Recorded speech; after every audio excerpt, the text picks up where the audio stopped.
Et ceux qui doivent savoir savent que nous savons. Ce n'est pas normal. C'est tout ce que PASTEF a combattu pendant 10 ans, avec tous les sacrifices qui ont été consentis, que le président a voulu fouler du pied. Quand j'entends une certaine opposition aujourd'hui se présenter comme défenseur de Bassirou Diomaye Faye, ça nous fait rire. Ça nous fait rire. Mais la nature est un horreur du vide. Quand vous vous séparez de votre âme, de votre base, de votre assiette, de votre assise, évidemment, toutes sortes de récupérateurs vont vous récupérer pour vous orienter vers d'autres causes qui n'ont rien à voir avec l'objet de notre combat. Nous ne pouvons pas l'accepter. Et c'est pourquoi le pouvoir constituant, et je félicite les députés qui ont pris l'initiative, a fait une proposition de révision constitutionnelle conforme à ce qui est issu du dialogue, conforme à ce qui est issu de toutes les réflexions qui ont été initiées, conforme à ce que le comité technique avait fait. À partir de ce moment, le pouvoir constituant s'est exprimé aujourd'hui. Et il s'est fortement exprimé. Fortement exprimé.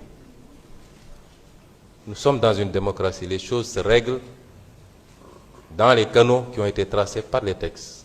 1/10 des députés ou le président de la République peuvent toujours saisir le Conseil constitutionnel.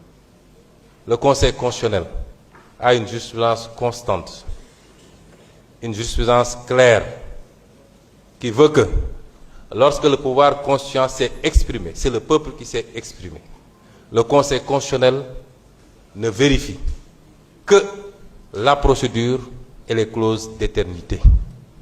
Le Conseil constitutionnel ne sera pas là pour parler de charges nouvelles, encore que ça n'a pas été démontré. Aucune charge nouvelle n'a été créée. Au contraire, avec cette réforme, on va avoir une baisse substantielle des charges de l'exercice de la démocratie au Sénégal. Et c'est pourquoi la question que je me pose, c'est qu'est-ce qui est arrivé? Monsieur le ministre, vous passerez mes salutations fraternelles au président de la République. Nous espérons encore,